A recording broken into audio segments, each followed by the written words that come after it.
Hello, everybody, and welcome back to Far Verona. So, when we fade in from the break, right, we come back from our commercial break.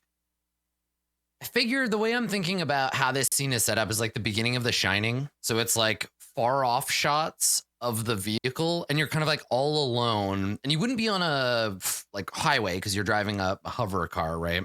So the vehicle is moving along this path of kind of augmented reality lights that you can see from the passenger seat. And so we see on either side of you mountains, right? You're heading up into this sort of glacial mountain range, and you're headed towards in the distance, Johnny. You can see on your HUD because your actual visibility is pretty low. There's almost always a blizzard going on after you're past a certain point. So you're driving through this blizzard, and you can only really see your destination showing up as a little orange box, the distance to it, and then the lines that are leading you here. They're essentially a virtual roadway. And so you're isolated from everybody. There's no traffic out here. The vehicle is keeping you all warm, but outside the temperature is very, very low. It's like minus 30 in wind chill. Sorry, minus 30 Celsius for Americans. And with wind chill, Ew. it's freezing outside, but the vehicle is keeping you warm. And Johnny, you are driving it. And are you making any effort, Johnny, to like hide where you're going, Be or safe? or is Yes. just following the yeah, okay. Um, I think, yeah, what he's trying to do is just drive very carefully because I don't think he's really done this in a while, and he's Mm. probably a bit shaky. But what kind of car is this, by the way? Is this an automatic or It is it is manual? so it would be the difference would be whether it's autonomous or not. So it's a semi-autonomous vehicle. Okay. You punch in Okay. where it's going and it will just follow the most expedient route there. But that's Okay. also like the easiest way to get tracked. Basically, I was curious if you Yeah. wanted to like take another route to try to keep yourself hidden, or if you just follow the GPS as it demands. So are you doing it Ooh, manual now or see, that's such automatic, a I tough guess? that's such a tough question for Johnny because he's so used to following the rules. Yep. I'm not sure if he would deviate from the GPS. I think he Okay. probably would just take whatever it recommended he Okay. take. Yeah, I think he'd probably just go with the GPS. Okay. All right. Yeah. So you get a number of warnings as you like leave the little like metropolitan area of Pilgrim's Gate, right? As you leave that area, Mhm. it warns you about you get a bunch of weather warnings, and it indicates that you are headed towards the end of the Pilgrim's Gate like road network. Like once you Okay. get there, there is literally nowhere else to go. You'll have to stop your vehicle there if you want to continue on autopilot. And you can see it as it's approaching, but you're still a little ways off. Yeah. Um, yeah, and so outside the vehicle, if you're looking, if Yasna and Haley, if you look out the window, you can occasionally see, the last remnants of the tree line kind of falling away. And below you, it just becomes more and more jagged terrain, and you head out onto the glacier itself, headed for the first point in what would eventually be a very long journey up to the holy mountain. But for now, you can see it in the distance. Nobody seems to be following you that you can detect, Johnny. Um, and yeah, you're almost there. Is there anything that you want to do or any conversation you want to have before you get there? Any plans you want to make? Can I just have an out of character question for you, Adam? Absolutely. When we initially got here, I think, and Yes. we were in the tunnel system, what followed us in the tunnels? Was it a bird Oh, robot? that was on Yukia. And you were followed. It was a butterfly. It was like Butterfly. a nano All butterfly right. drone. Do we see Yeah. any butterflies? Yeah, weirdly, out in the snow, you see snow Oh butterflies. god. Well, that I mean, No, it would be suspicious, but I imagine spy butterflies can survive in below yeah, freezing temperatures. yeah, it's Okay. true. Yeah. No snow But yeah, I butterflies mean, then. Right. if you were being followed by any mundane means, you would have a hard time seeing them, like hard time making a lock on them. But Johnny, your car's built-in sensors don't detect any. You have like traffic sensors, right? In case you get close to Okay. anything. Nobody is within sensor range. And in fact, it's a bit odd seeing there's no traffic and there's just this single line on the map telling you, home is back there, and yeah, the stop is ahead of you. Okay. So I do have a radar in this vehicle, Yep. and it's saying that we're fine. Like we're clear of any Yep. enemies. Okay. Yeah, there's nothing within range. Okay. All right, guys. How's I think everybody? Just we're like, just gonna stop here. Maybe pull over. Is there a place where we can stash the car? Is there a place where we can stash the car? Like, are there yeah, well, trees so or this any is the like thing. like Like a wooded if area this, yeah, around? if this conversation is happening as you're sort of approaching, you emerge from, so you go high enough that you kind of emerge out of some of the fog that you've been traveling in. There's still a bit of a blizzard, but it clears up, and you see in front of you there is like a parking lot. There's a big open lot. There's a bunch of vehicles there. Most of them are covered in snow. Right? They have a thick layer of snow. Some of them less so. But yeah, as you approach, the built-in system detects the perimeter of the parking space and indicates to you several options for parking. There is a visitor center, a small stone building, and then what looks like a viewpoint that looks out over the glacier, right? So this is the first place that you could go before choosing your path to march out over Hamasa Glacier. And as you arrive, the system in the car starts telling you information about, Base Camp 1, when it was set up, where it leads, your various paths. You get advertised several passageways, like it's like you can hire, essentially a Sherpa. You can buy supplies. You get ads running up on the monitor, and as you swipe them away, yeah, you can see there's a clear path to go and land in the parking lot. All right. I Well, mean, this is where we're headed.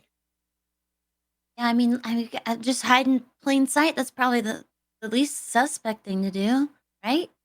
Sure. Yeah. I mean, I've heard that saying before. It's got to be true, right?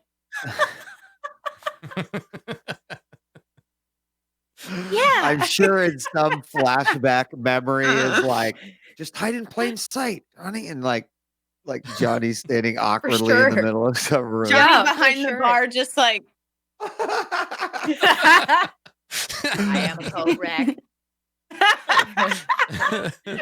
So Yasna, your comm pad buzzes, right? You get an alert. You have a message from Hugh that just says it just says men's bathroom. Time to die. That's all the message says. Okay. Johnny got that message? No, sorry, Yasna does. Yeah, I do. Yasna Okay. gets a message that just says men's bathroom. Can I see there's some sort of rest area or toilet somewhere? Yeah, well, like a so little- Johnny, are you just gonna go and park? Yeah. Yeah. Okay, We're yeah. parking it. Okay, Straight yeah. up. So you park here, and yeah, I don't think you can see anything from here. Outside, it's all snow and the windows are somewhat fogged up. But if you go over to the visitor center, you should theoretically be able to find one. Yeah. Okay. Do you want me to go or should we all go?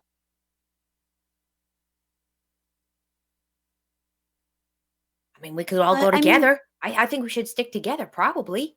I don't think I'm allowed in the men's room. It is fine. Do not worry I'll about act that. like it's an emergency. I'll pee my pants. Always ready Let to pee your us pants get to for the the mission. visitor center first. We'll figure it out there. Okay. Okay. All right. Here, I brought you a hat. Get out of the vehicle, and as you're walking over to the visitor center, you're walking through the wind and snow. There is there's a series of running lights that appear built into the concrete that lead you to the visitor center's door. Now, what I'm envisioning when I think about this visitor center is like every one of those little information buildings attached to pretty much every national park in America. These little kind of like the people that work here probably work for the government, and they want you to come in and visit. You can buy postcards and you can send promotional messages to your friends from here, buy little models of the glacier, that kind of thing. And as you walk in, a bunch of hologram info ads pop up in a kind of Art Deco style, showing like intrepid explorers visiting the glacier. Come to Welcome room to 26B Glacier for a Pop. short film about Lord Patel. And like, yeah, advertising to you like basically tourist stuff about the glacier itself as you walk in. The inside is fairly quiet. There's a bored looking teenage girl in a black shirt with epaulets sitting at a desk watching a video on a screen. And she perks up a little bit when you come in.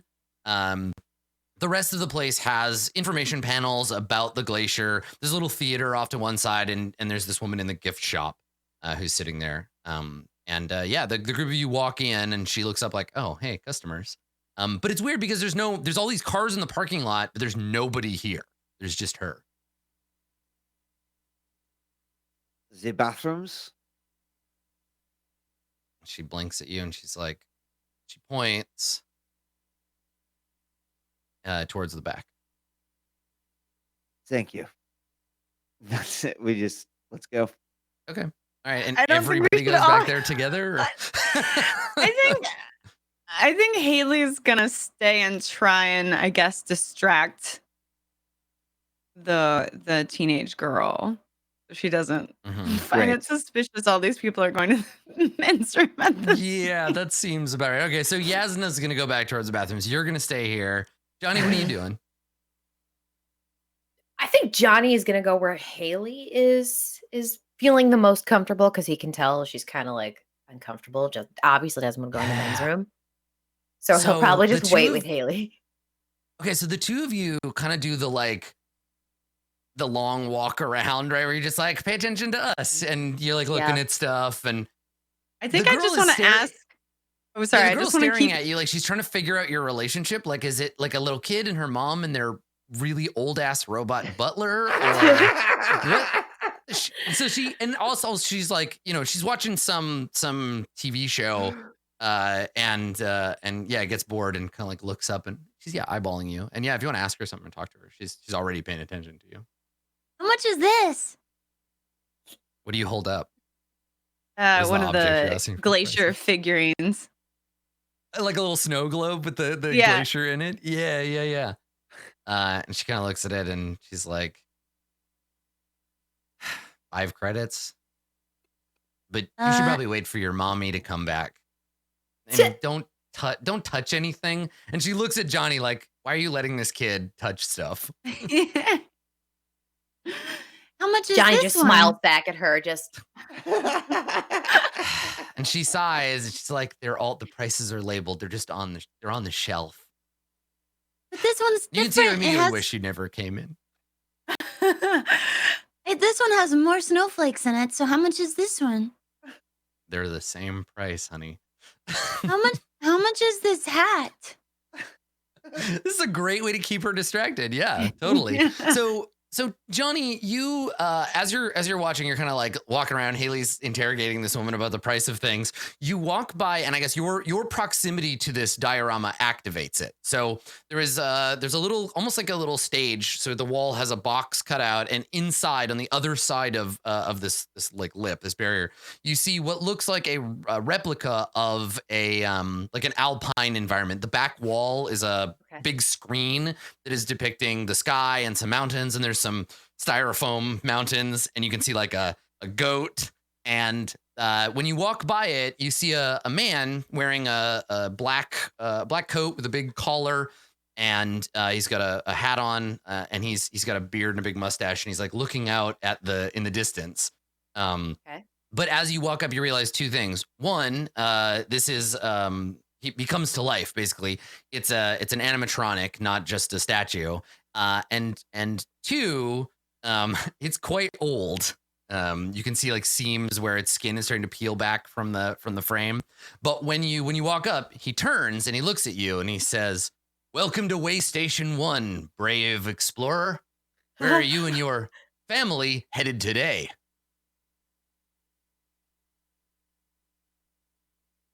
we're just on vacation.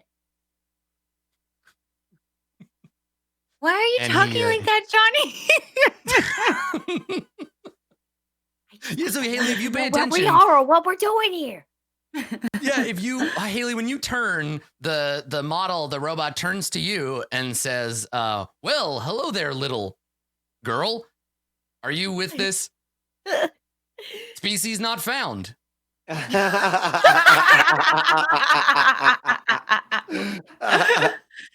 Yeah.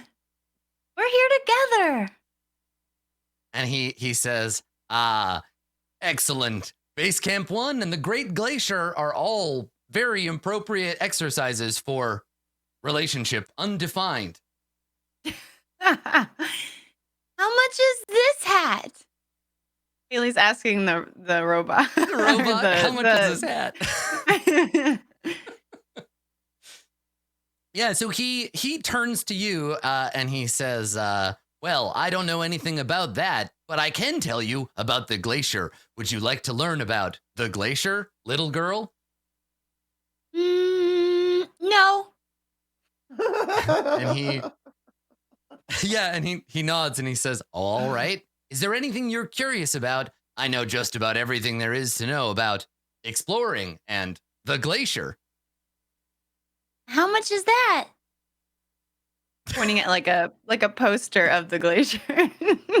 And so from the back, the girl that's working the desk, she's like, you can screw with it all you want. It's not actually going to talk to you. It's just a dumb machine.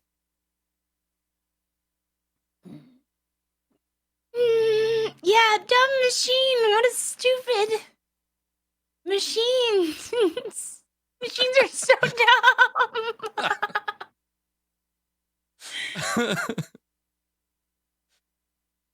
Haley's like kind of like fondling the gun in her dress pocket. I could just kill this stupid woman right now. Yeah. Johnny, Yeah. do you want to ask this very intelligent being something?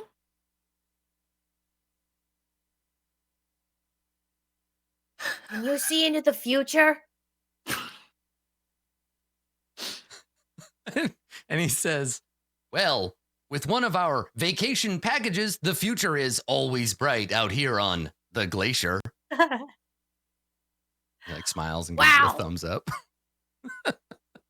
Yeah, and Johnny, there's a plaque. If you look down, there's a plaque explaining like what the diorama is and like who this robot guy is. And if you glance down at it, it says this diorama represents the journey of Lord Patel across the glacier and the founding of Pilgrim's Gate. Ask him anything, and it gives you some like list questions. And then underneath there is a last serviced sticker. And the last time anybody did anything to like repair or diagnose this thing was like 40 or 50 years ago. Like this thing is an ancient robot. Not as old as you, but yeah, if you look at it, yeah, you can see some technical. What if we give him that extra? Free the fake explorer. Oh my god. Yeah, but when he, as soon as he doesn't have your direct attention, he goes back into like an idling animation where he'll like check the straps of his gear and like pull up his hood and shiver and like look out at the distance. And the goat occasionally like looks up and makes a goat noise and goes back to like they just repeat a series of predetermined behaviors. Like he'll mutter like, oh, sure is cold out here. Just a couple more days to go. And like he'll talk to himself until you directly address him. And then when he feels your attention, he turns back to you and will like ask you questions. But he's trying to teach you about the glacier, but he's only got a limited set of responses. But I'm curious about this. Like Johnny, there is some like response and some learning. Like he's capable of recognizing certain things. He's not as advanced or as free as you are, but how does this feel for you? Like, what is Johnny's response to being face to face with this diorama guy? I wonder what Johnny I don't think he would look at it as an equal. But I also don't think he would like dismiss it. You know what I mean? He wouldn't be like, oh, this is lower than me. He would just be like, yeah, okay, so this machine doesn't have as many functions as I do. Right. So, yeah. I think that's why he originally tried to talk to it kind of slowly. He was just like, well, Yeah. maybe if I just slow down my words, it will understand me more. But Yeah. again, yeah, I guess he'll try and talk to this machine. Hey, what's your name? And he says, well, there are some who call me Lord Patel, but you can Right. call me the captain. And he like looks out in the distance. And he says, I'm looking for a brave crew to join me on an exploration of the Great Glacier. You see, in the year, and he starts off on a long, like you start him on a long ramble about like, I came from this system to Cabina. I was one of the first visitors and blah, blah, blah, blah, blah. And he talks all about like going on the glacier and exploring it and, being the first to track all the way across. But yeah, he's Johnny basically just turns role to playing Haley and is as like, a stand-in for somebody famous. why don't we just go on the glacier thing? I mean, This sounds great. he could be our guide, and this would be a way out. Yeah, that's why we're here at the visitor center, is to visit the glacier. Of course, yes. Yes. We would like to Yeah. take a tour, please. And he says, if you'd like to sign up for a tour of the glacier and follow in my footsteps, if you're brave enough, if you're bold enough, visit the gift shop for tickets. Which way's the gift shop? And he gestures to the girl who pops her gum loudly. Right, okay. I Thank thought you, she was Lord a Patel. person. The captain, excuse me. And he salutes. he not- and he says, He's not. good luck and stay warm out there. And then he goes back to his idling animation. I don't think he's gonna give us the tour, Johnny. Can you believe he's a captain? So meanwhile, while the two of you are keeping this teenager distracted, Yasna, you slip into the back hallway, and on either side of the hall there are they're panels, right? They're video panels under fairly scratched up plexiglass showing scenes, like aerial scenes of the glacier, historical videos of early exploration of the glacier, that kind of stuff. As you walk back and you get into the back, and there are 3 doors. There's a men's washroom, a women's washroom, a non-binary washroom, and the men's has a big sign on it that says "out of order." Perfect. I assume that it says out of order so that I can go and retrieve the package. So, I mean, is it a door? Is it just like a corridor? Yeah, Is they're it just like they're what? just auto. They auto slide, but it's disabled. So if you just push the button, the door will. Wait, what is this? slide Like open. a future porta potty? Like what? They're like little. All right, They're little rooms. They would be built to be like really easy to clean. They probably self clean, and they're fairly small. Yeah, Got it. but All yeah, right. if you just hit the button, Great. the door will slide open. I hit the button and Okay. All right. So you slide come opens. in. The normal lights flicker on as you come in. It doesn't look all that out of order. It's abandoned. It's empty. But yeah. So there's on one side, there's 3 stalls next to a bank of urinals. There's a mirror on the right hand side, and when you walk in, the mirror's surface detects you, like it detects there's someone in the room, and starts bringing up some ads about the glacier and about like Sure. tours that are available. Yeah. I have a really, really, really important question for you, Adam. Yes. I've played many, many games with you in many, many hours, but this might be the first time that we've ever walked into a bathroom. So I'm going to need you to describe to me what it smells like. Okay. All right. So it has, and this is a smell that I think that you would be familiar with.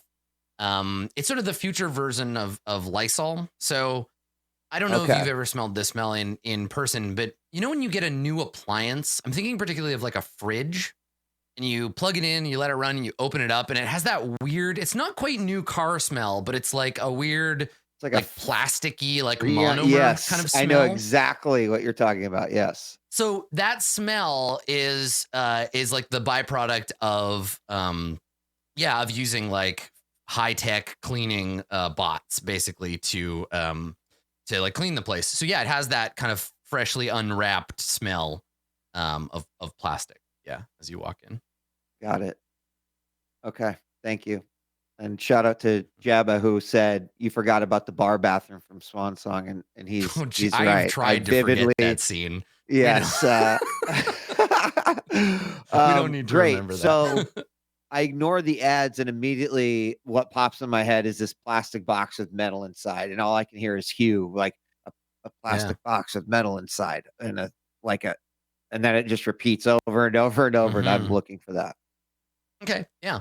So it's not anywhere just like laying on the counter or anything in the room, but when you open one of the doors to the stalls, on the back of the toilet, there is a black, like a pelican case, right? It's a black box, just like Hugh described, and it does have it has like an electronic display near the handle. Great. At this point in time, I'm pretty certain this is probably the box. This is probably an unusual item to find in a bathroom that says out Definitely of order. is. Yes. Yeah. So I just grab it. Okay. Well, wait. Yeah. I don't care about the one in front. I just grab it and I leave. Okay. It's slightly heavier than it looks. But otherwise, yeah. So it's just black plastic case, looks brand new. And it has this, and I guess as you pick it up, you can see that the display is an indicator. The little LED that it displays indicates that it's locked, and there is a pad for like a thumbprint. Well, I suppose I put my thumb on it just to see if it will open. Okay, yeah. There's a faint beep. The screen flashes red and gives you a incorrect biosignature. Okay. Well, I would have really freaked out if it would have opened, actually. So let's Yes, leave, that would have been very distressing. Yes, yeah. I'm like, well, wait a second. Okay. How did they get my? Yeah. All right. I go back out. Yeah. Okay. So you walk back out of the bathroom. Well, so I guess when in your hands? right when I walk back out, I've got this case. But when I think when I go before I hit that, past all the pictures and stuff that you were mentioning before, and when I hit that corner or whatever, I kind of survey to see where Johnny and Haley are, and then where the gift shop. So Yasna, when Yasna looks back into the room, if Yasna peers out into the greater room, where are Haley and Johnny now? Are you up at the counter hassling the girl directly? Are you in the gift shop looking at Hell stuff? Yeah. Okay. All right. So are you getting her to go through all the various tours to try to like keep her attention? Yeah, the captain said that we're supposed to go on a tour. And what how and where and why? How much does it cost? Yeah, and so she's walking you through a very rote, like she's made this speech several times, right? Where she describes the bronze and silver trail packages first and really undersells them, and is building to the grand finale of explaining the platinum explorers package to you. And that's what you see, Yasna. You see this bored teenage girl being like, and then with the gold package, you get this and that, and it's a 4-hour tour with like a virtual presence in it, blah blah. And she's like bored, kind of rattling off this thing. What do you think, Johnny? I think it sounds great. And actually, Johnny really does think it sounds fun. Johnny's like, I want to go. It sounds so cool. What do you think? We should get some postcards, and we'll show Autumn, and then maybe we come back and do the platinum one. Yeah.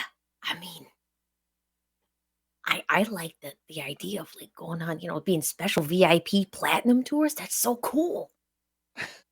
We each get our own space donkey. Yeah. And yet the girl is just like shaking her head. So Yasna, what do you want to do? You got this case. There's nowhere you can't really like hide it. With this case. I'm just like, and then I hear Space Donkey, and it's just So how are you going to get the case out of here without this girl noticing that you walked in without it and walked out with one? So If we Oh, sorry. If we Is it? if we Oh, go ahead. see out of the corner of our eye that Yasna's here, do we notice Yasna or? I think so. Yep. So I imagine I'm looking into the main store. So the girls behind the counter, is it like a circular kind of Yeah, it's like counter like it's sort of hemispherical, right? Like if the whole thing is shaped like this, there's a central room that you came in with all the dioramas and stuff, and then there's the window leading into the diorama with the captain and the goat up here at the top, and then there's probably the bathrooms are back here in this section that you just went into, this area, and then there would be the counter, and then the girl's sitting there, and then there's another door here, and this is probably like an office, like a storeroom back there. So there's no There's way all for little me. tables and stuff. Okay. Well, I'm Can kind of just we thinking. before we buy the package, Johnny, maybe we should make sure the equipment fits. Where we, try on the packs and the Oh, belts, yeah. Is that Because okay if we do that? Yeah. Yeah, we need to try it on because then what if we buy the package and then it's too big or it's too small? Yeah, and she nods. She nods and she says, yeah, I think we got some. I mean, normally people bring their own equipment up here. You didn't buy anything You in look town? like It's okay. we look like experienced hikers. That's what we pay for you to do. She puts her hands up. She's like, okay, all right. I think I still have some kid-sized ones back here. Let me take a look. And so she turns around to go back to the storeroom to look for stuff. And you want to try to get, you're like, yeah, come on, Yasmin, let's go.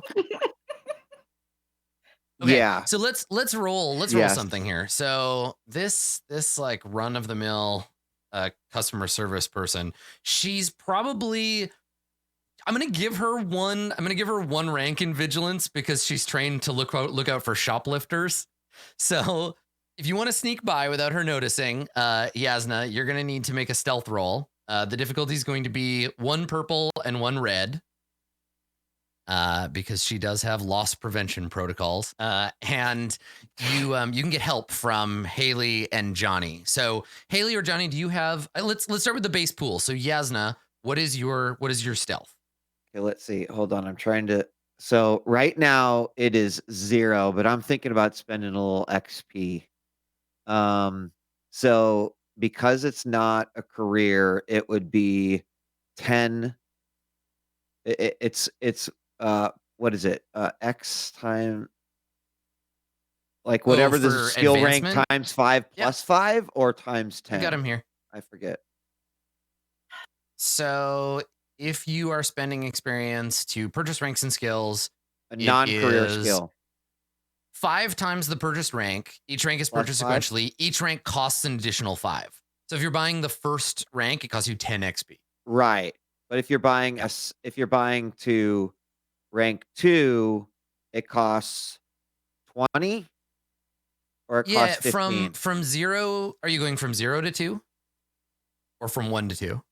I was gonna maybe go from 0 to 2. Okay, so 0 to 2 would be 10 for the first rank, Yeah. right? And then 15 for 15? the second. Yeah, so Okay. 25 Okay. total. I just wanted to make sure it was okay.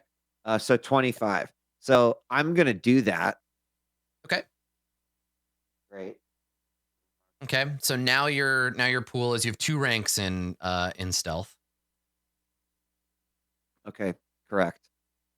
Okay. So And what you is said 1 your- let me- purple, 1 red, and I could get help from. Yeah.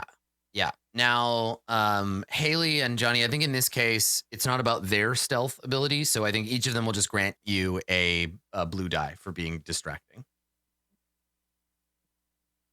Yeah. Each so you'll have or 2 one? blue dice. Okay, 2.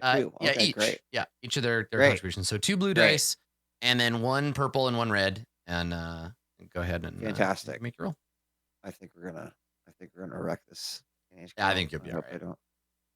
Let's all be really So confident now I before you I roll. roll. Now that I've set my dice, though, I just roll on the stuff. Roll the skill, yeah.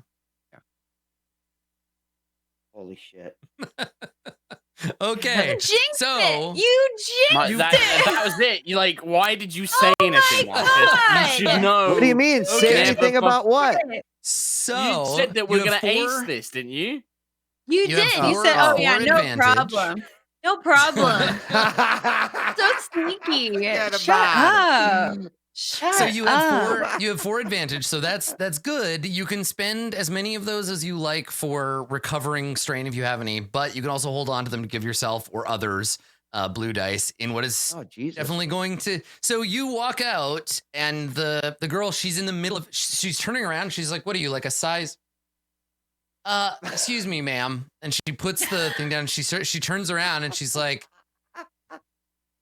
what have you got there? And she starts walking over, and you can see her going into like shoplifting, not on my watch mode. Like this is the tiny amount of authority she has over people. And so you can see her shift into that like loss prevention mode. And she starts walking towards you. She's like, ma'am, I'm gonna need to see that box you've got there.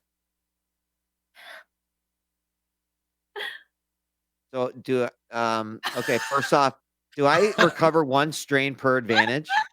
Yeah, you can spend advantage to recover strain. Yes, if you want to. Okay, I'm just gonna heal 4 up immediately. Go back Okay, down. all right, I was cool. at 6 actually. I didn't realize I was that. Okay. So All right, yeah, so she's coming towards you like, ma'am, I'm gonna need to take a look at that crate. how close am I to the door? You could run for it. There's a diorama of the mountain in the middle. So if you're coming out this way, I guess I should use a different Am I color like for that. here? But Oops. yeah, if you're coming out this way, she's coming at you that way, right? If you go this way and then try to run for the door, she'll have to contend with. You've got this it's a big like low hologram diorama of the mountain, and it's big enough that it would block her if she tried to run at you straight. Haley's just gonna look up at Johnny like, what do we do? Okay, so here's what I'm going to do. I am going to walk to here and stop. Okay. And She's then walking I'm going towards to you. say, the case? And you just like hold it up. Your Yeah. plan is to gaslight her? Is that what's happening?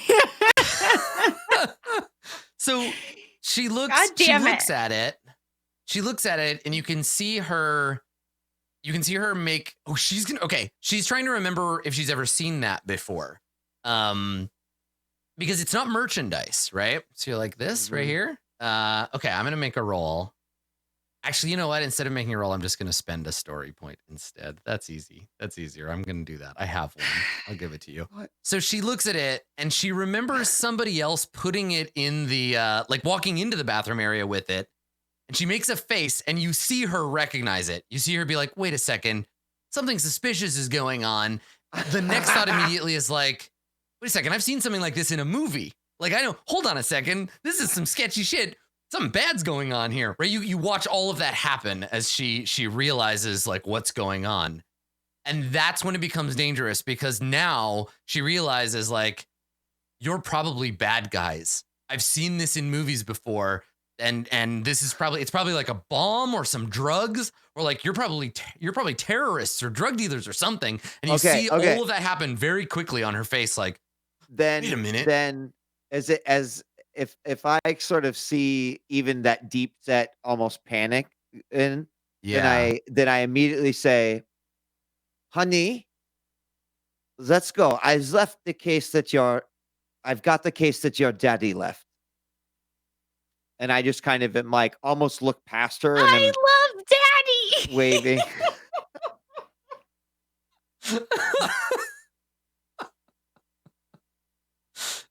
Subtle. Good. Okay. What? Well, yeah. Yasna, let's have you make a deception roll. Yasna. Haley can help in this case. So Haley, do you have ranks in deception? Oh yeah, I do, honey. I've got How 2 many? ranks. Okay. So Yasna, make a deception roll.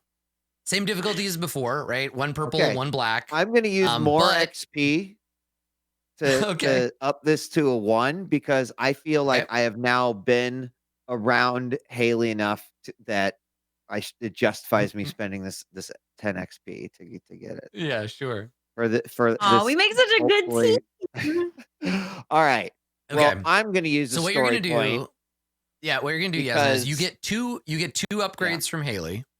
Oh, So throw that in there first, and then give yourself another upgrade for the story point. I mean, do I need the And story then- point or I get the upgrade? Yeah, and then the difficulty is 1 red and 1 purple. Okay, we're going to take the story point anyway. Yeah. Make sure you clear all the blue dice and stuff out of your pool. Yeah, I've just got 3 upgrades, 1 purple, 1 red on your side, and then the one. And then throw in your one blue die for being underestimated, right? You have that one because, well, actually, she doesn't know you're a synth, so ignore that one. Yeah, just go ahead and roll. I can all check right. your pool. Hey, there you go. Okay, all right. So 2 successes, 2 advantage. She looks up at you. She sees it, and she's like, "Well, it's not merchandise." She does remember somebody bringing it in and leaving it there, but I think she looks back at the merch. She looks at you, kind of looks at Haley and Johnny, and you see her be like, "This is above my pay grade. I'm not going to worry about this." Like, shakes her head and she says, "Yeah, sorry. Never mind." Let's Haley go. starts- So Haley starts like yanking on Johnny's arm and like jumping up and down and going, "Daddy, Daddy, Daddy." All right. Don't worry. We'll do you want some candy? Do you guys have any candy here? And she nods and she gestures. There's a rack, one of those spinner racks, and it's full of prepackaged like rock candy called like great glacier crystals. So it's like bluish white, like rock candy in bags that's hanging on a. You want little some? spinner. Do you want some glacier crystals, honey? Yeah. Yeah. Okay, we'll take 2 of those, 1 blue one and one red one, Okay. And a yeah, so she- postcard for Daddy. and a postcard for Daddy. For who? Okay, yeah. So she takes them down and she scans them and she gets you a bag and gives it to you, and you get your, and she the whole time she's just looking at Yasna like, this is so suspicious. You're all so weird. I just And then yeah, you get your purchases, and she doesn't really know who to give them to, so gives them to Johnny, I guess. Yeah. I'm just standing there, still amazed that Mhm. somehow I was able to deceive this woman. Yeah, I mean, you got out of the situation. Okay, so you take your purchases, and then you want to head back out to the car. Yeah. Yes. Okay. All right. So you walk out, and literally as soon as you leave, the camera stays with her. She goes back around the desk and she picks up a phone and she presses a couple of buttons and waits a second, and then she somebody on the other side answers, and she's like, "Yeah, Karen, I know you're not on shift, but I just saw the weirdest thing." And then we see you leave to go back out to the vehicle. So meanwhile, back in the lab, Autumn, what are you up to? Are you doing anything like to personally prepare, or? Trying to probably. Well, once I've helped Hugh as much as I can. I can't really help with them like moving Christine and Martin. Really, I'm not really physically going to be able to do much. So I'd probably just be like gathering everybody's things, like maybe making sure we've got like changes of clothes, like basically maybe preparing like some like go bags for everybody. So like getting a couple of like the duffel bags from the store, loading them up with gear. Because it sounds like Martin's just gonna abandon the shop. I don't know if he's planning on taking anything with him and stuff like that. So, did he mention that there was like he had some like hunting pistols and stuff like that? Like maybe I'd just be like going around the shop trying to find anything that could be useful for us in the coming travel. Yeah. basically. So in that case, if there's anything that you want, then you can spend a story point to say like he's got a version, as long as it makes sense. He's got a version of it, right? Like there's a used, I don't know, harpoon gun or whatever you want. Because like there's animals that live out on the glacier, so people Yeah, would like probably they'd want to go maybe have hunt like them. a hunting rifle or hunting pistols or something like that. Yeah, Um, totally. Yeah. maybe Secondhand like laser rifle. Okay. in fact, actually, because I think Autumn probably wouldn't think too much about that stuff, but maybe I'd spend a story point to grab like medical supplies, like painkillers, because that's something we've never really had a lot of supply of. And if we do get in any fights, I think she'd be trying to stock up on like med gear and Yeah, if you want to replenish her spend a medical story supplies. point, if you want to spend a story point to find like a medical, whatever the medical kit is, like a first aid kit that Hugh has around. Yeah. Yeah, sure. And I Fine. think in Okay. Genesis, Yeah. So spend that it's story called point, then you can just take painkillers. it. So at some Or maybe point, that. Autumn, while you're down here doing this, Mhm. you hear so you hear Hadil come down from the greenery upstairs. She comes down and she comes over to Hugh and she says, I made sure the system is ready, but you're going to have to pull the switch. And he nods. He says, yeah, I guess that makes sense. We'll wait until everybody's back. I don't want to accidentally, well, we'll wait till they get back. It should only be a few more hours. They might as well be on their way back by now. Oh, nothing happened to him. And then he looks over as he sees Autumn. You come out of like the back room with a first aid kit, and he nods. He's like, yeah, good point. Yeah, good choice. And he says to you, Autumn, we're just about packed up now, but I could use your help downstairs one more time. Yeah, sure, of course. Whatever you need. And he looks at At least I he looks at Hadil, and Hadil nods, and the three of you head downstairs. And so whatever was going on, whatever process was running on Martin and Christine, they've finished. And on the screen that's connected to the machine that's connected to both of them, there is just a single prompt on the screen that says reboot and then yes, no buttons. Martin Hugh says to you, I was hoping that you could be here to help me when they wake up. It can be a lot trying to deal with one on their own. They're going to be very disoriented. Hard to say what kind of diagnostic mode either of them have. Which one do you want? And he kind of chuckles and points at the two of them. I'd probably look and be like, well, seeing as you're a man, I imagine Christine will respond better to you than she will to me. So maybe it makes sense that I deal with Martin. From what I've seen of her previous behavior, I don't know if that was her original programming. Yeah, and he nods and he says, these custom jobs, she may well imprint as soon as she boots, which is going to make life more difficult for me. But well, in that case, I could try and talk to her then, if you prefer. And he grins and he says, "Well, that's making an assumption about her programming, isn't it?" It is, but based on how she behaved with us before, she didn't seem too interested in any of the women in the group. So it's a calculated guess, but a calculated one at least.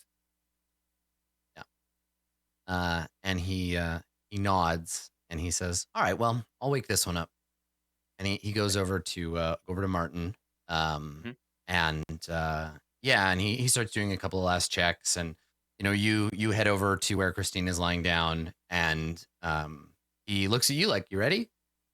And then hits the button, and both of them in sync, kind of like their muscles all tighten up, their eyes pop open, and in unison they both sit up and turn their bodies so that their legs are like hanging off the table. And so they both just immediately like come to. All Christine says is unit active, imprint ready. And then she's just staring like out into the distance. Martin wakes up a lot more like a person. Martin sits up and like touches his head and blinks a couple of times, like looks around the room. It's clear he can't quite see right. And Hugh is like talking to him almost the same way you heard him talking to his plants, right? Where he's like, "It's all right. You're safe here. You're going to be okay. I know you're very confused, but give it a minute. Take a deep breath. You're among friends now." And he's like rubbing his back and like trying to like keep him calm. What do you do when Christine sits up? So without any like interaction, I don't say anything, but I'll just Yeah. like test and see if like her like pupils like follow lights and stuff. See if like she has motor function back, as best as Yeah. possible. So when you do that, you like wave your hand in front of her face, her eyes follow and her head follows. And the stimulus of like having something to see, her body language shifts slightly. Like she arches her back a little and she tips her head down and she kind of like looks up at you like slightly demurely. Like all of a sudden she has this like slight personality that gets overlaid, but she's still just looking back and forth, right? And then when you stop, she looks up at you and just like makes eye contact and blinks a couple of times with her head tilted slightly to the side. Do I have the feeling that it's just activated the fucking system that was just waiting for him? Nope. Nope. She's still she's still in some kind of standby, but standby being mode. in the presence of a human or a thing that she reads as human, it's turned on her like this is the kind of behavior she would have in a showroom where she would just sort of coyly like make eye flirtations with everybody that came in to try to get them to like buy her or like her. So that's what she's doing. She's just kind of like doing this sort of flirtatious, like demure play acting, but there's nothing underneath it. It's just her body responding to the presence of a person. To move or anything like that on her own. She's just waiting for some sort of input, it seems. I'd probably go to Hugh and brief him of the situation, because if he's going to be looking after her, then it's more important that he decides, well, at least like I'll kind of go up to him and say, well, she seems to be okay. She has motor functions fine, but she's waiting for some sort of imprinting.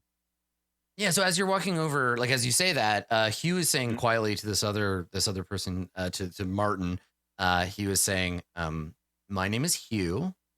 And then you walk over, and the Martin says, well, who's this? And hello. I'll just introduce myself. Like I'll just be like, hello, I'm Autumn. I'm helping Hugh. And he nods. He's like, well, hello, Autumn.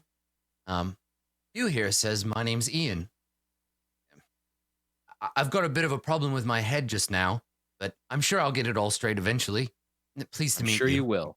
Puts a Pleased hand to meet out. you too. I'll shake his hand. Yeah. And like it's like a proper like doctor kind of comforting sort of like, two hands. Like, it's really nice to meet you, Ian, and I'm sure you're going to be just fine. Hugh's going to take good care of you. And he nods and he says, I don't know how I know it, but if you need me to lift anything or push anything around, or you got any dangerous work to be done, I guess that's why I'm here. And you can see him slowly, like there's some stuff happening. You can see him on the display, like he's trying to figure out where he is and who he is. He's slowly working it out. And Hugh turns to you. He's in this like swivel, like a swiveling seat, and he turns to you. So he's got his back to Ian. And he says, he looks over at Christine and he says, well, until we activate her input, then she's just going to follow whoever, but he doesn't get to finish the sentence because Ian leaps from the table and grabs Hugh around the neck. He gets him in a hold, and you hear Ian say, Cygnus, Plaskett, Hugh, you are under arrest under subsection. And he like starts saying this stuff. And he says, I am authorized to terminate you immediately. And he starts squeezing, and Hugh is like gasping for breath and like clawing at his arm as he's just saying this, like, you did. What do you do, Autumn? Fucking brain. I'm going to try and, just knock him out again with brain power. Like, and also maybe like, Hadil, get like calling for Hadil to like grab him as well. But I'm basically going to try and, or maybe like, because like, we haven't quite worked out the psychics yet. Maybe it's like trying to basically make it so he can't use his arms anymore, so that his like he no longer can like send signals to his arms. Yeah. So he lets go of Hugh is the intention. Okay. All right. So you can make a roll. He is gonna resist with discipline, so it's gonna be a tricky one. He's got, like, here we go. One green or one purple and 4 reds to overcome his systems. And if you succeed, he'll let go of Hugh. Well, I would like to spend a story point, please. Cool, me too. So throw another upgrade on the difficulty side there. And then Could I don't suppose there's like any way I could get like a blue because he wouldn't be expecting it. He's just been rebooted. Like he has no way of knowing I'm gonna do this, but I don't know if that would necessarily give me a benefit. Yeah, I don't or think not. so. Okay. Yeah, Hadil is upstairs, so it occurs to you that yelling for her. No, I thought you said just Hadil with came your down voice. With it. Yeah. Okay. Yeah, okay. I'm literally yelling for Hadil as well. You're yelling for her, but you're in a bunker, so whether she can hear you or not will be a whole other matter. But we'll deal with that. Why was Hadil not down there? I thought that was the whole point.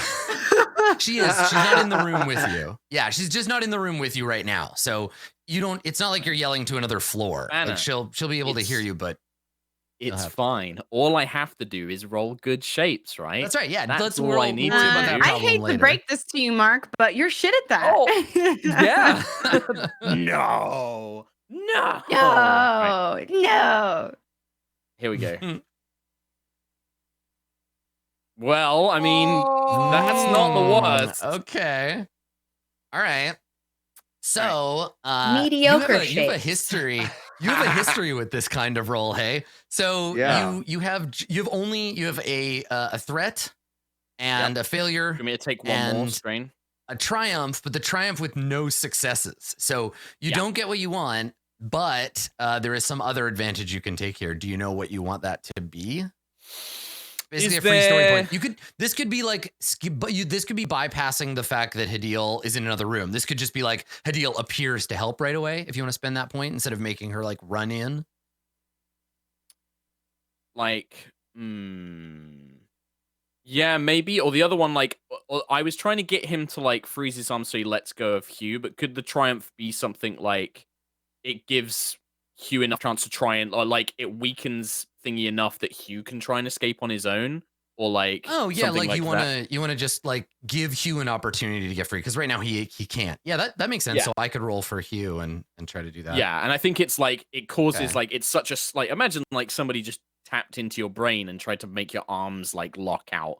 Like Ian is now like whoa, and then that gives Hugh enough time to like maybe try and like headbutt him or like get loose of his grip or something like that. Okay. Yeah. I like that. Okay. Hugh is like reasonably strong from carrying bodies up and down. That's kind of what I was hoping. Yeah, he's like decently good at athletics, but also he's tangling with this fucking killbot. So let's see how it goes. Hugh's got a rank and brawn. Okay. And then there's no I'm going to use that. Oh, there's only one threat, so I can only use it on you. So you saved him from that. Okay.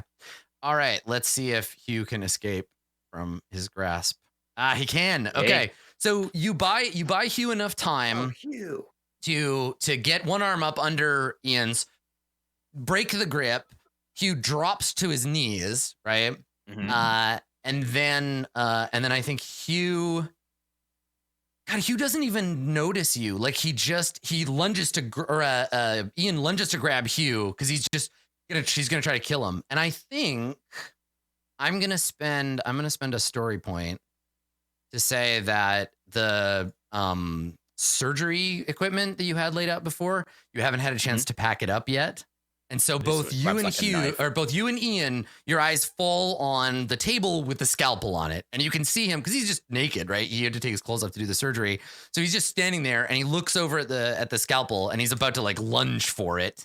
And you hear Hadil. I mean, I guess you don't hear Hadil coming, but you know she's on her way. So Autumn, what are you going to do?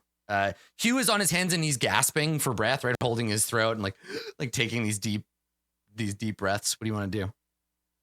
Oh, Christ, the thing is like I can't keep using my psychics because I'm gonna burn my what little strain I have. But I'm so garbage in combat. Like there's just I can't physically stop him. It's an elevator that goes up, right? Can I like grab Hugh and like Terminator 2 style with Sarah Connor, like drag Hugh into the elevator and like mash it to go up? You want to try to run?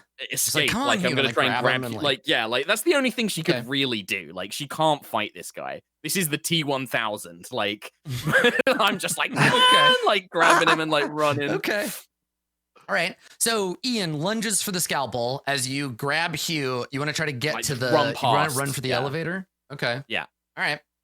So yeah, then you're can I call, dragging like, Hugh. can I- Jesus Christ. Hugh's Can I gasping spend for like a breath. You're gonna story have to. point that like it's like immediate, like, and it Well, just. so let's see if you're fast enough first. So Okay, it's going to be sure. another. We'll do another opposed roll. So it's going to be coordination and agility on Ian's point, and then for you, probably athletics and either brawn or agility because you have to drag. You have to drag. Now Hugh's going to help. Not You have to cool. basically drag him up to his feet, and he's going to help you. So Not That's cool. that's the Oh, this is bad. Athletics. You're sure about the athletics there, Adam Coble? There's nothing else. I mean, I think athletics is for running fast. Yeah. Yeah, you got lots of story points. You can buy yourself upgrades and stuff too. I'm gonna fucking have to here. But Autumn All right, will so look difficulty. cool doing it. Like, The difficulty here exactly. is so cool. I'm keeping my cool. I'm keeping my cool. it's your difficulty is going to be 1 purple and 2 red. I'm dead. No, we're dead. There's no way I can win. It's just I absolutely can't. Okay, My now you athletics have is you have one a blue, green. You have a Oh, blue die. You have a blue die from Hugh helping you. Right, he's also Okay. lifting himself off the ground, but mostly he needs your Okay. help because his windpipe is slightly damaged. Do you want to spend a Oh, story good. point? Yep. Okay. And that's it. And that's it. This is not. There's no way this is gonna work. Bam! Oh my Ow! god! Fucking hell! Oh my god! So this is my Sarah, favorite. This is my Connor, eat favorite your heart kind. out. This is my favorite kind of roll for Autumn because it's a massive pile of strain, but you still get a critical success. Adam, would So you if like you me want to take 4 strain? No, I'm not going to make you pass out. I will make you take 2 strain. No, though. I That's won't. fine. I'll How tell much you do now, Adam. have? I won't pass out. I have 12 out of 17. I will be 1 away from passing out. Okay, yeah, let's do that. Let's get you right to the edge. So take all that as strain, but you get a critical success. I get So a what triumph. happens probably is that yeah. So I'll let you decide how you spend it. But he turns, and it's not that. I think it's that he's still in the middle of rebooting. So Still whatever reboot. assassin protocols, like he stumbles a little, maybe he lunges for the thing, knocks it over, and then has to drop down and grab the scalpel as you run out of the room. And you get to the elevator. Do you want to spend the triumph to have the elevator like be here already? No, please. With a deal. So you, yeah. So Deal comes out as we you run get. into the area. You run into the area where the elevator is, right? Because we talked about it as being like a 3-part kind of like set of rooms. You run into the center hub where the elevator is. Hadil has already hit it for you. She sees you. She looks in the other room. She doesn't need to ask you what the problem is or anything. And she says to you, Shoot. "Get in the elevator." And she like pushes you in. And then I she pull hits you the in with button me. and the door starts to close. No, Hadil, I'm like, no, you need to come with us. She shoves you into the elevator. She's just like, no, Oh, and pushes you back into the elevator. Oh, T101, Arnie. Yeah. Dun, dun, dun, dun, dun, dun, dun, dun, So she shoves you back into the elevator, and as the doors are closing, she says, like kind of quietly to herself, she's like, "I've killed enough of you. Maybe I can save a few this time." And then the door clicks shut, and the elevator starts rushing up. And clutching his throat, like breathing raggedly, you hear Hugh be like, "No, we have to go back for her. We can't." And and that's what you see. So I think we cut to. I'll give you the entrance of Hadil, and we'll keep the results a mystery. But as Hadil comes into the room, we see Hugh holding the scalpel, and he hasn't run after you. He turns to Christine and he says, "Command, imprint." And Christine blinks a couple of times and then smiles. She stands up. And when Hadil comes into the room, you see Hadil come in, and Hadil looks at him and she's like, "You should have stayed asleep." Ian looks over at Christine. Christine says, "You get away from him. He's mine." And she throws herself at Hadil. And then we cut back to the elevator as it arrives at the ground floor. Hugh stumbles out, like breathing hard. And he looks at you and he's like, "We have to go back down there. We have to. He's gonna kill her. Kill both of them." Fuck. Okay. I'm like, You need to get out. Let Yaz know what's going on. And then I'm going to search for the pipe bomb that we made and never used. So here's the thing: you go looking for that. When you look around, Hugh says, "He's like, I can't leave you here alone either. What if he comes upstairs? Listen, he's not after me, Hugh. You need to leave now." In the office, under my desk, there's a button, and he fishes into his shirt and he pulls out a key and he holds it out. Press that button. You'll have 10 seconds to get out before the whole thing goes up. Only push it if you think there's no way to save them." And he gives it to you. Okay. Okay. Is he gonna get out? What's he doing? He looks at you and he's like, "It's in your hands now." And he grabs a coat because he's gonna run outside into the fucking freezing coat. So he grabs a coat and he pulls it around his shoulders and he looks at you one last time and he's like, 10 seconds. And then he runs for it. Okay. If you go over to his desk, you glance at the desk, you can see the three of them fighting on the monitor, right? Because he has monitors for downstairs. And so when you look, you see just a frame of Hadil trying to fight both synths at once, right? Christine is like grabbing one of her arms. Ian stabs her in the neck with the scalpel. You see him her elbow him in the face. He staggers back. The three of them are fighting, and you can see that in the display below. And then there's his desk. What are you gonna do? How, okay, I don't want to take too much time on this. If this is going to take too much time, I'm not going to waste time doing this. Looking at that fight, how does it look like Hadil's not going to win, but does it look like she's holding her own for a bit of time? Like, is this like, if I don't blow it up now, it's going to be over? Or do I want to know, does Hadil look like she's at least holding her own for a second? Because I'm guessing she's a military trained synth and she's fighting. Technically, Christine's probably just a crazy person. And then, Ian's make a perception roll. Okay, just straight perception, difficulty. Yeah, let's call it 3. Let's call it 3 difficulty because it's a little outside 3 of. Puffs. Yeah, it's a little outside of what you'd normally be able to figure out. But you can try to guess. If I take any strain here, though, can I retcon that? I don't want to do that. Well, now that I've given you the difficulty, I feel like okay, you got to roll. So, yeah.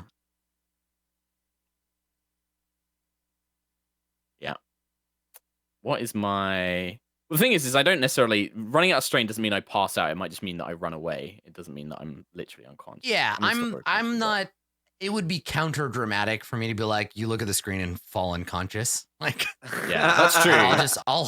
I'll hold on. If you get strains, I will hold on to them, and I will punish you with them later.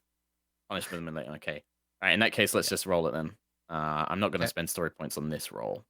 So 3 difficulty, perception. Okay, hang on before you roll. No, go ahead. Oh, all right. I was going to spend a story point, but that's okay. You failed anyway. Hey, but you get a strain back. I get a strain back. Okay, so I can't really tell what's going on. There is blood everywhere, but also she's being attacked by a very sharp blade. So there's a lot of she's taken a lot of low. It's not like she's been stabbed in any of her organs, but there's blood all over the place because she has all of these defensive slashes on her arms. She's got a big cut on her neck. So it looks worse than it is, but you have no idea. Maybe it's actually that bad. Does she have a weapon, or is she just unarmed trying to fight these guys off? She did not have her rifle on her. No. Okay. Fuck! What do I do? I want to build a flamethrower. No, I'm just going really, just get away from her, you bitch, and fall to the floor. Yeah. God, no, the problem is, Adam, is this is flashbacks to Jason and wanting to be cool RPG hero and just knowing that never works out for me. Yeah. I'll save them. Well, yeah. So to that point, Autumn, if Hadil doesn't have Hadil's laser rifle, maybe you could grab it from somewhere up here. You also so I think, could spend a story point to just say it's in the room. Yeah, I think Can I spend a story point to get 2 items? I know that might be pushing it a little bit. But one of them is not super crazy. I wanted to Maybe. grab the Tell me laser what they are. rifle, the Mhm. Hadil's laser rifle, and then like cable cutters or like bolt cutters. Yeah, I think that's fine. I think it's reasonable to say there's like tools around. Okay. Yeah, you want to spend a story point? Yeah. So yeah, Hadil's laser rifle is sitting up here. And yeah, you look over, you see it. There's some other like tools laying on the table. One of them is a wire cutter, so you can grab that. And what are you gonna do with them? So I want to like do I have a comm for Hadil, or is it like do I have a way of Chad communicating with pointed her? out a toolbox almost fell and killed Peanut earlier. So Yeah, there you go. yeah, Bam. you can find tools Makes there. sense. Yeah, makes sense. Yeah. Or like I guess I'll move up to the where the elevator is, and I'll Yep. Well, I guess that if the elevator's up now, they can't. They'd have to climb it up. Whereas if I send it down, there's a chance they can use it to get out. I was gonna try and like cut the elevator cable, but I guess that's not gonna probably work. Fuck, I don't know. I really don't know what to do here. I'll check the monitor. How's the fight going? You can no longer see them on the screens that Hugh has. Oh, really? You just see there's like a blood trail on the floor and like splatters of blood all over the place in the room, but you don't see them on any of the monitors. You're just glancing back and forth, and they're all blank, just displaying like blank rooms, empty rooms. I want to find where this button is, just so I know where it is in case. Yeah. So you look under the desk, and it's hidden by a glass, like a protector with a lock on it. So you unlock the glass case, and then you hit the button, and it's hidden under the desk surface.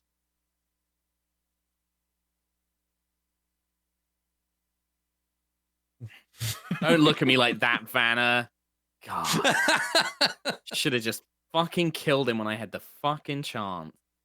Yeah. Yeah, I know. Listen, I knew to expect the Cobalt screw, okay? I knew this was coming. Like, I thought maybe down the road this would screw us over. I didn't expect the same session, but I didn't expect it. Listen, you don't need the meta when you have bloodlust. Just saying. You can free yourself from the belief that this is in any way your fault, because no matter what you do, there are negative consequences. So yeah, exactly. It doesn't matter. Yeah.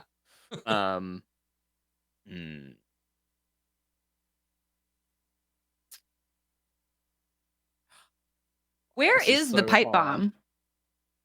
I don't know. So literally anywhere you want it to be. Like it could just be around. Is the pipe bomb. I might as well just blow the whole place up if I'm gonna use. You have a much bigger pipe bomb, that is built into this facility. Right, but you could maybe direct that more. I don't know. Like Hadil, fly. Fly away. Fly. And then you throw the pipe bomb. Well, I think I would definitely I'd be yelling like on my comms, maybe, like, because we have had comms before, like, Hadil, if you can hear me, get the hell out of there. Don't, like, get out now. Don't be a hero, Hadil. No, don't be a hero. So while you're standing here, like trying to decide what to do, like fuck, I gotta go down there, or maybe I blow the place up. It's stressful. So you're looking at the screen. So you see there's a monitor that is displaying a view of the door of the elevator. You see first a shadow, and then you see Christine and Martin. You see Christine and Ian, and the two of them walk up to the elevator. There's no sign of Hadil. Both of them are covered in blood. One of Christine's arms is like clearly broken. Like her elbow bone is like shoved through her arm. There's like blood dripping off of her. And they walk over, and Ian pushes the button on the elevator and turns and looks right at you in the monitor. Like just looks up at the camera. And he's still naked and covered in blood, and he's holding a scalpel. You hear the elevator ping from the other room.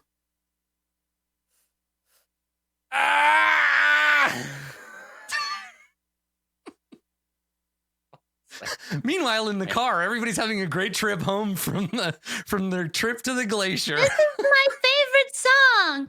Oh, girls just wanna have fun. Oh, girls just wanna have. Take it away. Johnny. That's all they really want.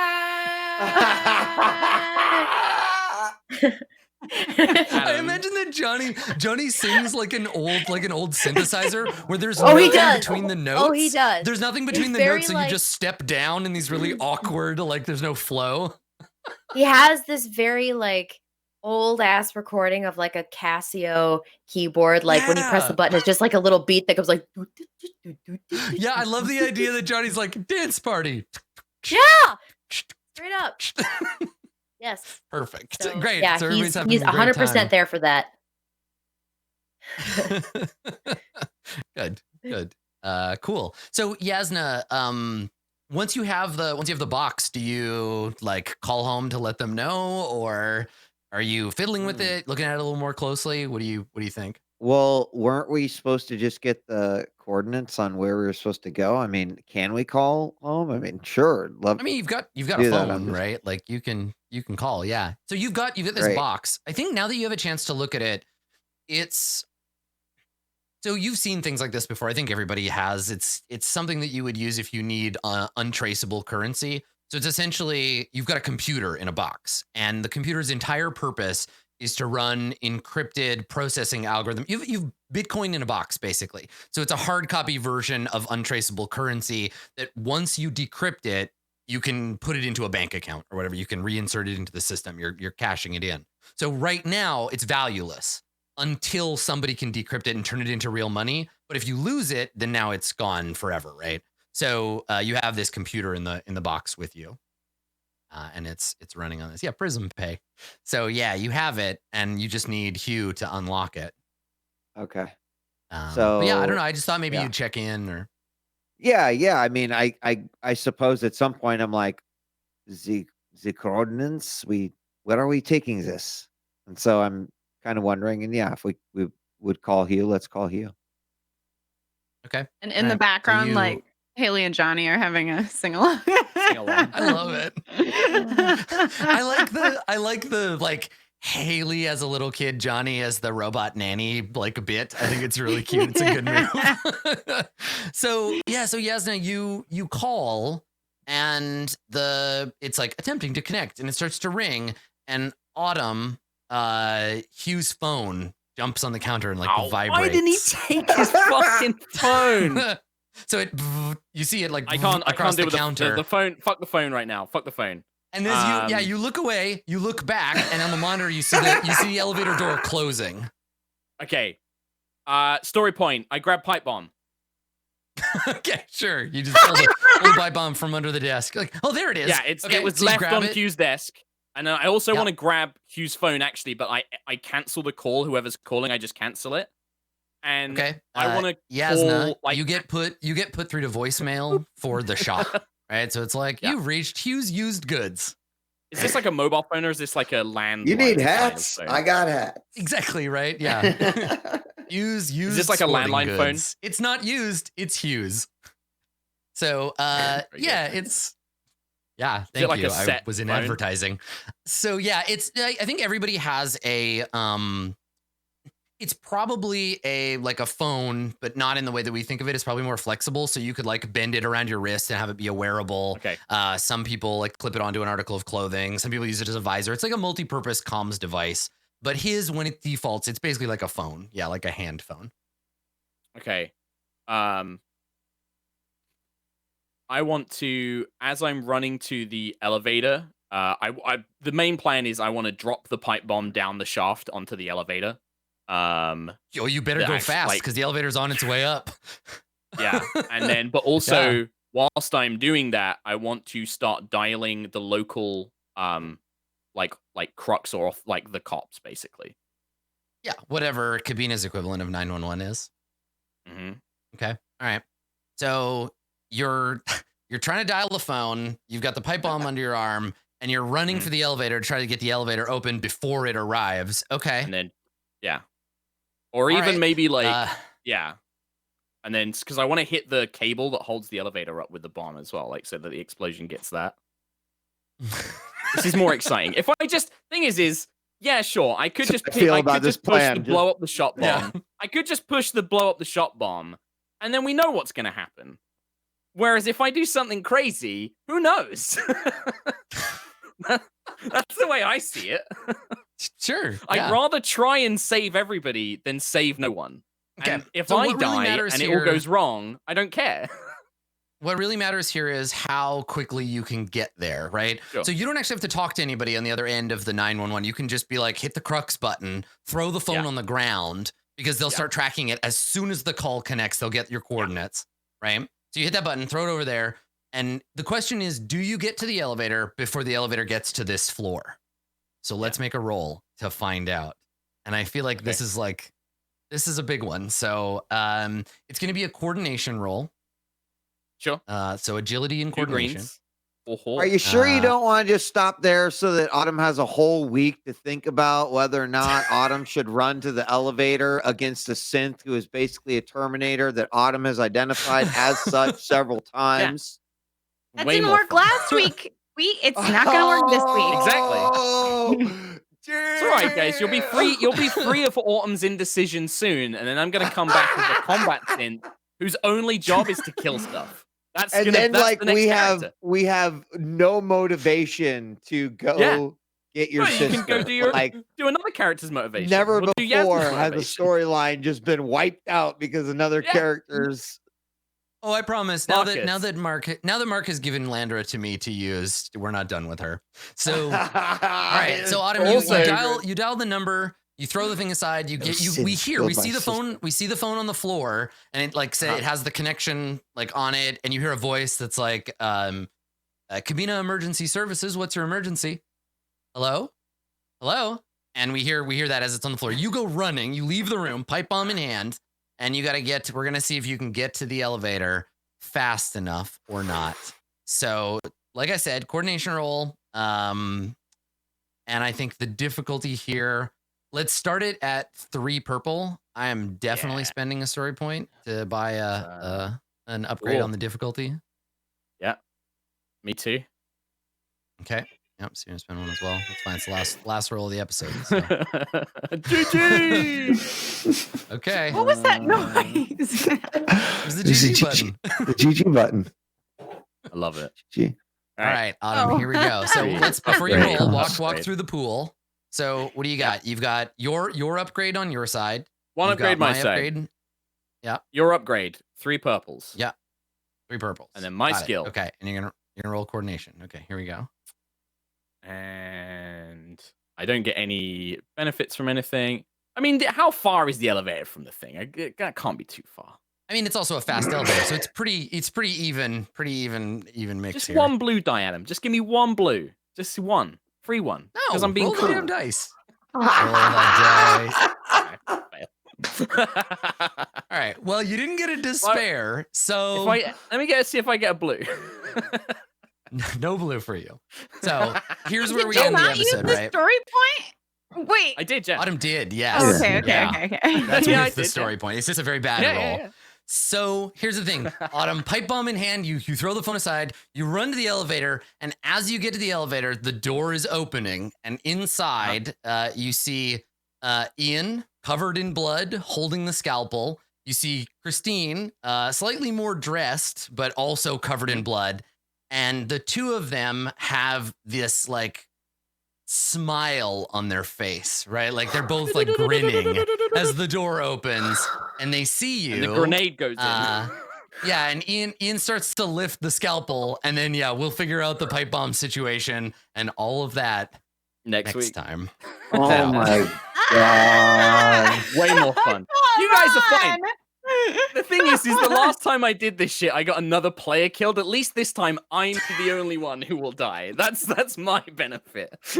Yeah, and so downstairs somewhere, Hadil is like, "What am I, chop liver?" Like, Hadil basically killed herself. Come on. Yeah, she killed herself trying to save you. So, Deal, don't be a hero. I just want to point out that if Hadil was with us, Autumn would still be in probably the same situation. Yeah. So I'd be dead. well, if Hadil would come with you, then she wouldn't have slowed Ian down, right? Right. Ian would have made it upstairs much more And quickly. also, our Yeah, but the elevator would've had to come down. our family dynamic would make less sense.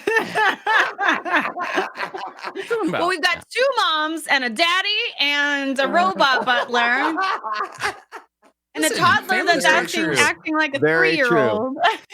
family structures in the future are a lot more broad. Sometimes a There you family go, yeah. is a couple of lesbian murderers and a robot butler who used to be a bartender and their tiny fake baby, which actually, and I'll just, you know what? Remind me to tell you this story about this in the post show. I'll tell you the story, Haley, because there's a real life Haley Sky out there that I want you to know about. So Okay. we'll talk about that after. Let's do Ooh, some shout outs God. now and we'll hand out some XP. Amazing. So let's just start. Let's start with Haley. So Vana, why don't you do a shout out for us? Okay, I'm Vana. You can find me streaming 5 days a week over on my Twitch channel, twitch.tv/Vana, Vana. You can also find me on the Twitters where I'll keep you updated on all the stream stuff and all the role-playing stuff, and that's Havanarama, right there on the Twitters. And then I'm also, every Tuesday at 8 p.m. PST, I'm over at Saving Throw Show, twitch.tv/Saving Throw Show, playing in our 5th edition Dungeons & Dragons game called Pirates of Salt Bay, which is loosely based on the Pirate or Ghost of Saltmarsh content. And yeah, wash your hands. Good advice. Wash them Excellent. patties. Down below, playing Johnny Collins. Elspeth, do the thing, please. Hi, I'm Elspeth. You can find me at twitch.tv/Elspeth. Also, hi, what's up? I'm just gonna. You just focus on Luigi there in the back, honestly. Like he's probably just a better representative right now than I am. There he is. Hello. Anyway,